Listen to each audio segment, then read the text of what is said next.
নমস্কাৰ। সম্ভৱ অসম্ভৱৰ এটা কাহিনীলৈ মই আপোনালোকৰ ওচৰত উপস্থিত হৈছোঁহি। আশা কৰোঁ আপোনালোকে শুনি ভাল পাব আৰু যদি ভাল পায় মোৰ ইউটিউব চেনেলটো ছাবস্ক্ৰাইব কৰি থ'ব। নহ'লে আহক আজিৰ কাহিনীটো আৰম্ভ কৰোঁ। আজি এগৰাকী BPOত কাম কৰা ছোৱালীৰ কথা ক'বলৈ ওলাইছোঁ। ছোৱালীজনী গুৰগাঁৱৰ এটা BPO কাম কৰিছিল, যোনটো BPOৰ নাম আছিল চেফ্ৰন। তেওঁ বহুত ছিনচিয়াৰ আছিলে, ব্যৱহাৰো ভাল আছিলে, সহকৰ্মীৰ লগত এটা ভাল সম্পৰ্ক গঢ়ি উঠিছিল। কিন্তু এদিন ছোৱালীগৰাকীৰ এটা কথা গম পাই অফিচৰ সকলো মানুহ আচৰিত হৈ গ'ল। কেইজনমান মানুহৰ মগজুই কাম নকৰা হ'ল আৰু তেওঁৰ বান্ধৱী এগৰাকীৰ হাৰ্ট এটেকো হ'ল। আহক আজি জানো কিনো এনেকুৱা এটা ঘটনা হ'ল যাৰ বাবে এই পৰিস্থিতিটো হ'ল। দিল্লীৰ গুৰগাঁৱত এটা BPO কোম্পানী আছিল। সেই কোম্পানীটোতে বহুত এমপ্লয় আছিল। তাতে এজনী ছোৱালী কাম কৰিছিল, যাৰ নাম আছিল ৰ'জ। বয়স হ'ব 25-ৰ পৰা 30 বছৰ। ছোৱালীজনী কামত বিৰাট পাৰ্গত আছিল। যি কামে দিয়ে তাই ভালকৈ কৰিছিলে, সেইবাবে তেওঁ বহুতবাৰ এমপ্লয় অফ দ্য মান্থো পাইছিলে। তেওঁৰ এই কামবোৰ দেখি তেওঁক সকলোৱে ভাল পায় আৰু তাইৰ ব্যৱহাৰ দেখিও তাইক সকলোৱে কিছুমান দায়িত্বও দিছিলে। এদিন তাই অফিচত থাকোঁতে ৰ'জৰ এটা ফোন আহিলে। ফোন অহাত তেওঁ ফোনটো ৰিচিভ কৰিলে। ৰিচিভ কৰি তেওঁ প্ৰায় এঘণ্টাৰ ওপৰ কথা পাতিলে। ইমান দেৰি কথা পতাত ওচৰৰে সহকৰ্মীসকলে তেওঁৰ ফালে চাই ভাবিলে, ইমান দেৰি কাৰ লগত কথা পাতিছে। কাৰণ BPO কোম্পানী এটাত সাধাৰণতে হাজাৰ হাজাৰ ফোন আহে আৰু 3-ৰ পৰা 5 মিনিটলৈকে এটা ফোন কল হয়। কাৰণ ইমান দেৰি এজন মানুহৰ লগত কথা পতা নহয়, যিহেতু বহুত ফোন এটেণ্ড কৰিব লাগে। যেতিয়া এঘণ্টা কথা পাতিলে ৰ'জে, তেতিয়া সহকৰ্মীবোৰে ভাবিলে কাৰ লগতনো ইমান কথা পাতিছে। অকণমান পিছত টিম লিডাৰো আহিলে ওচৰত। আহি অকণমান দেৰি তাইৰ ওচৰত থাকিলে। থকাৰ পাছত আকৌ গুচি গ'ল। তেওঁ ভাবিলে যে কিবা ইম্পৰ্টেণ্ট কল হ'ব পাৰে, নহ'লেতো ইমান দেৰি কথা নাপাতে বুলি তেওঁক ডিষ্টাৰ্ব নিদিয়াকৈ গুচি গ'ল, একো নুসুধিলেও। ফোন কৰাৰ পাছত ৰ'জে ফোনটো থৈ ওচৰৰে সহকৰ্মী এজনক ক'লে যে মোৰ এতিয়া কাম নাই, মই এতিয়া ঘৰলৈ যাওঁ। সহকৰ্মীজনেও সুধিলে, বোলে কি হ'ল, তুমি এতিয়াই যে যাব ওলাইছা, এতিয়াতো অফিচ ছুটি হোৱা নাই, তুমি এতিয়াই যোৱা যে কিয়? কৈছে নাই, মোৰ এতিয়া কাম এটা আছে, মই এতিয়া ঘৰ যাব লাগিব, এতিয়া মই থাকিবলৈ নোৱাৰোঁ। সেইটো বুলি কৈ সহকৰ্মীজনক কথাটো কৈ গুচি গ'ল। কিছু দেৰিৰ পিছত টিম লিডাৰজন আহিলে। আহি সহকৰ্মীজনক সুধিলে, বোলে ৰ'জটো ইমান দেৰি ইয়াতে কথা পাতি আছিলে, এতিয়া দেখোন নাই, ক'ত গ'ল?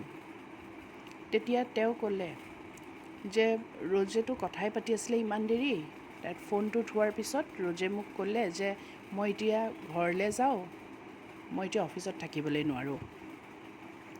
সেই কথা শুনি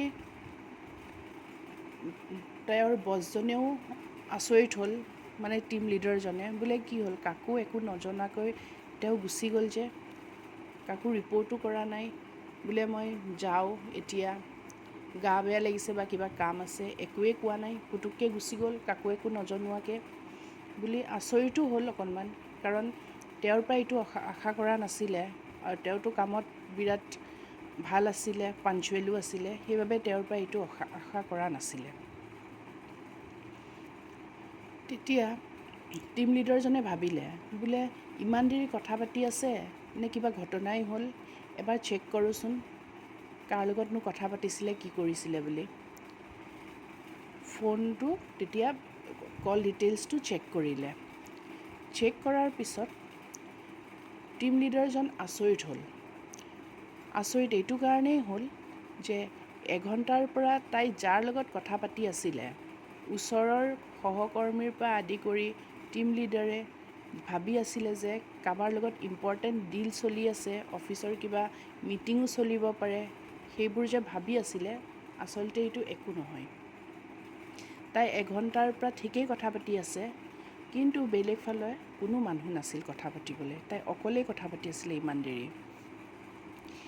সেইটো গম পায়ো অকণমান মানুহখিনি আচৰিত হ'ল, বোলে কি হৈছে, তাই অকলে অকলে কিয় কথা পাতি আছে।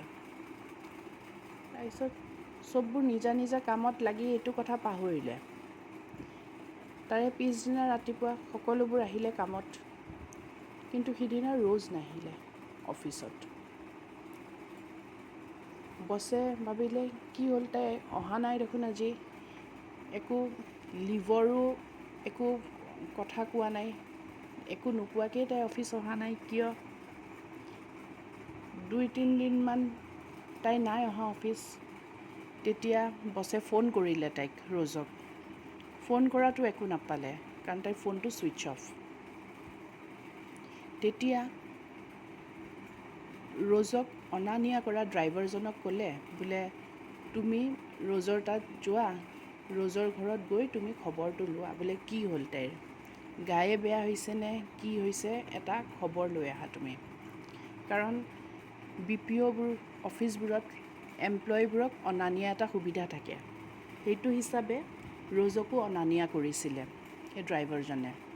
সেইবাবে ড্ৰাইভাৰজনেও ৰ'জ ক'ত থাকে জানে, সদায় এখন ঘৰৰ আগত নমাই দিয়ে। ড্ৰাইভাৰজনেও ক'লে হ'ব ঠিক আছে, মই কিয়নো অহা নাই ৰ'জ, মই খবৰটো লৈ লওঁ বুলি ড্ৰাইভাৰজন গ'ল। গৈ সেই ঘৰটোৰ আগত ড্ৰাইভাৰজনে ৰখি ঘৰটোত সোমালে। সোমাই কলিং বেল বজালে। বজোৱাত সেই ঘৰখনৰ মালিক ওলাই আহিলে। তেতিয়া সেই অফিচৰ BPOৰ ড্ৰাইভাৰজনে সুধিলে, বোলে অকণমান ৰ'জক মাতি দিব নেকি, কথা অকণমান আছিলে। তেতিয়া ঘৰৰ মালিকজনে ক'লে, বোলে ৰ'জ, আপুনি কাৰ কথা কৈছে মই ধৰিব পৰা নাই। তেনেকৈ কোৱাত ড্ৰাইভাৰজনে ক'লে, বোলে আমাৰ BPOত কাম কৰা আমাৰ কৰ্মচাৰীৰ কথা কৈছোঁ, ৰ'জ, যাক মই সদায় ইয়াতে নমাই থৈ যাওঁ আপোনালোকৰ ঘৰৰ আগত। তেতিয়া আৰু আপোনালোকৰ ভাড়া ঘৰত থাকে। তেতিয়া মালিকজনে ক'লে, ঘৰৰ মালিকে, যে আমাৰ ঘৰততো কোনো ৰ'জ বোলা ছোৱালী নাথাকে, ঘৰত আমাৰ পৰিয়ালটোৱে থাকোঁ, আৰু আমি কোনো মানুহক ভাড়াও দিয়া নাই, আৰু কোনো ছোৱালীও নাথাকে আমাৰ ঘৰত ৰ'জ নামৰ। তুমি কিবা ভুল কৰিব পাৰা। তেতিয়া ড্ৰাইভাৰজনে ক'লে, বোলে নাই, মই ভুল কৰা নাই, মই সদায় ৰ'জক আপোনালোকৰ ঘৰৰ আগতে নমাই দিওঁ। তেনেকৈ কোৱাত সেই ঘৰৰ মালিকজনে ক'লে, যে হ'বও পাৰে তুমি ইয়াতে নমাব পাৰা, কিন্তু তাই নিজৰ কিবা ছেফটিৰ কাৰণে তেওঁৰ সম্পূৰ্ণ এড্ৰেছটো নিদিবও পাৰে, ইয়াতে নামি তাই বেলেগ ফালেও গুচি যাব পাৰে, কাৰণ আজিকালি দিনকাল বেয়া, প্ৰপাৰ এড্ৰেছটো সেইবাবে তোমাক নিদিবও পাৰে বুলি ক'লে। ড্ৰাইভাৰজনেও মান্তি হ'ল, মান্তি হৈ ঘৰ পালে। ঘৰ পাই তেওঁৰ চিন্তা লাগিলে, বোলে মোকনো কিয় এনেকৈ ক'লে, ছোৱালীজনীয়ে মোক কিয় ফাঁকি মাৰিলে, সেয়া চিন্তা কৰি থাকিলে ঘৰত। পিছদিনা আহিলে ড্ৰাইভাৰজন অফিচত। আহোঁতে অফিচৰ ষ্টাফেও সুধিলে, আৰু টিম লিডাৰজনেও সুধিলে, যে তুমি যে কালি ৰ'জৰ ঘৰত গৈছিলা, কি ক'লে ৰ'জে। তেনেকৈ কোৱাত ড্ৰাইভাৰজনে ক'লে, বোলে মই সদায়তো ৰ'জক তাতেই নমাই দিওঁ, কিন্তু যেতিয়া মই মালিকৰ ঘৰত গ'লোঁ, তেতিয়া মালিকজনে ক'লে যে ৰ'জ নামৰ সেইখন ঘৰত কোনো নাথাকে। এইটো শুনাৰ পিছত সকলোবোৰ আচৰিত হ'ল। টিম লিডাৰৰো চিন্তা হ'ল, বোলে সদায় ইয়াতে নমাই থৈ যোৱা, কেনেকৈ ৰ'জ নাইকিয়া হ'ব পাৰে সেইখিনি জেগাৰ পৰা, আৰু মিছা কথানো ৰ'জে কিয় ক'ব। সেইটো বুলি ভাবি ৰ'জৰ বিষয়ে আৰু অলপমান ডিটেইলছ উলিয়াই তেওঁৰ প্ৰপাৰ এড্ৰেছটো, মাক দেউতাকৰ এড্ৰেছটো উলিয়াই তেওঁলোকৰে এজন এমপ্লয়ীক ক'লে যে তুমি এটা সহায় কৰা, তুমি এইটো এড্ৰেছত যোৱা, গৈ ৰ'জৰ খবৰটো তুমি লৈ আহা, এইটোৱে ৰ'জৰ ঘৰৰ এড্ৰেছ। মাক দেউতাকক সোধা আৰু ৰ'জৰ লগতো কথা পাতা, বোলে কিয় ইমান দিন অফিচ অহা নাই, কিবা অফিচৰে প্ৰব্লেম হৈছে, তাই ইয়াতে কাম কৰিয়ে ভাল পোৱা নাই, নে তাইৰ কিবা গায়ে বেয়া হৈছে, তুমি গোটেইখিনি সঠিকভাৱে খবৰটো লৈ আহা। এমপ্লয়ীজনেও গ'ল এড্ৰেছটো লৈ। ৰ'জহঁতৰ ঘৰ পাই এমপ্লয়ীজনে কলিং বেল বজোৱাত ঘৰত ৰ'জৰ মাক আৰু দেউতাক আছিলে। যেতিয়া দৰজাখন খুলিলে তেতিয়া মাক দেউতাকে সুধিলে বোলে কোন হয়, কাৰণ এমপ্লয়ীজনক কেতিয়াও দেখাও নাই, চিনিও নাপায়। তেতিয়া এমপ্লয়ীজনে ক'লে যে মই ৰ'জৰ লগত একেলগেই চাকৰি কৰোঁ, ৰ'জৰ কলিগ হয়, মই সেইকাৰণে আপোনালোকৰ ঘৰত আহিছোঁ। এই কথা শুনি ৰ'জৰ মাক দেউতাকে মানুহজনক ভিতৰত বহিবলৈ দিলে। বহি সুধিলে বোলে কওকচোন আপুনি অহা কাৰণটো কি? তেতিয়া মানুহজনে ক'লে বোলে ৰ'জ 15 দিনেই হ'ল একো ৰ'জৰ খবৰো নাই, আৰু ফোন কৰিলেও ছুইচ অফ হৈ আছে, 15 দিনৰ পৰা ৰ'জ অফিচ যোৱা নাই। এই কথা শুনি ৰ'জৰ মাকে ক'লে বোলে কেইদিনৰ পৰা অফিচ যোৱা নাই? মানুহজনে ক'লে 15 দিনৰ পৰা। তাৰপাছত সুধিলে কিমান দিনৰ পৰা ৰ'জে আপোনালোকৰ তাত চাকৰি কৰি আছিলে? কৈছে এবছৰ হৈ গ'ল, এবছৰৰ পৰাই চাকৰি কৰি আছে, আৰু বিৰাট ভাল ছোৱালীজনী, কাম বনবোৰো বিৰাট ধুনীয়াকৈ কৰে, একো কমপ্লেইন নাই। তেওঁ ইমানেই ভাল যে তেওঁ এমপ্লয় অফ দ্য মান্থ পায়েই থাকে। এইবোৰ শুনাৰ পিছত মাকে এটা আচৰিত কথা ক'লে সহকৰ্মীজনক, আৰু আচৰিত কথাটো এই আছিল যে ৰ'জ আপোনালোকৰ লগত কেনেকৈ চাকৰি কৰিব পাৰে? যোনজনী ছোৱালী মৰা আজি 8 বছৰ হ'ল। এই কথা শুনি এমপ্লয়ীজন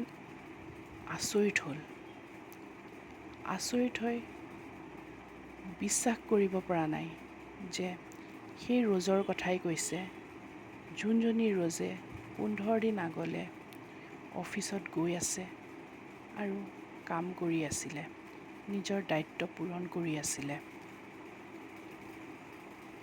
এই কথা শুনি মানুহজনে ক'লে যে মই কিবা ভুল এড্ৰেছতে আহিলোঁ নেকি, কাৰণ মই যোনজনী ৰ'জৰ কথা কৈছোঁ সেইজনী ৰ'জ আপুনি কোৱা ৰ'জ নহয়। সেই বুলি তেওঁ এখন ৰ'জৰ ফটো উলিয়াই মাক দেউতাকক দেখুৱালে। ফটো আই কাৰ্ডত লাগি থকা এখন ফটো, আই কাৰ্ডখনে দেখুৱাত মাকহঁতে ক'লে বোলে হয় এয়াই আমাৰ ছোৱালী বুলি কৈ ভিতৰত মাক গ'ল। ভিতৰ ৰুমৰ পৰা মাকে আকৌ এখন ফটো আনিলে, যোনখন ফটোত ৰ'জৰ ফটো আছিলে। ৰ'জৰ ফটো হয় সেইখন, আৰু ফটোখনৰ ওপৰত এডাল মালা আছিলে। সেইখন ফটো দেখুৱালে, বোলে এই ৰ'জৰ কথাই আপুনি কৈছেনে? তেতিয়া এমপ্লয়ীজনে ক'লে হয় মই এই ৰ'জৰ কথাই কৈছোঁ। এইখিনি কৈ এমপ্লয়ীজন ৰ'জৰ ঘৰৰ পৰা ওলাই আহিলে। আহি অফিচত সকলোকে ক'লে গোটেইখিনি কথা। যোনজন এমপ্লয়ী গৈছিলে ৰ'জৰ বিষয়ে জানিবলৈ, সেই এমপ্লয়ীজন অফিচ অহাৰ পিছতে তেওঁৰ মগজুৰ বিকৃতি ঘটিলে, আৰু প্ৰায়ভাগ মানুহে কথাটো বিশ্বাস কৰিব টান পালে। ৰ'জৰ যোনজনী প্ৰিয় বান্ধৱী আছিলে, যাৰ লগত এবছৰ ৰ'জে আছিল, সেই ছোৱালীজনী কথাটো গম পাই হাৰ্ট এটেক হৃদৰোগৰ ফলত ঢুকাই থাকিল। এইটো এনেকুৱা এটা ৰহস্য হৈ গ'ল, যোনটোৰ ৰহস্যৰ ভেদ কৰিবলৈ কোনোৱেও নোৱাৰিলে। সকলোবোৰ আচৰিত হ'ল, বিশ্বাস কৰিলেও আৰু বিশ্বাস কৰিবলৈ টানো পালে যে এনেকুৱা এটা ঘটনা কেনেকৈ হ'ল, বা হ'ব পাৰে জানো এনেকুৱা এটা ঘটনা। আজিলৈ এই ৰহস্যটো ৰহস্যই হৈ থাকিল। ৰোজ কেনেকৈ ঢুকাল, কি হৈছিল, তাই এবছৰৰ পৰা যে চাকৰি কৰি আছিল BPO অফিচটোত, কি উদ্দেশ্য আছিল, কিয় কৰিছিলে, কোনোৱে আজিলৈকে বিচাৰি নাপালে। ৰহস্যৰ মাজত এটা ৰহস্য সোমাই থাকিলে। এয়াই হ'ল আজিৰ এটা অদ্ভুত কাহিনী। আশা কৰোঁ আপোনালোকে শুনি ভাল পালে। যদি ভাল পায় জনাব। আপোনালোকৰ মংগল হওক। শুভৰাত্ৰি।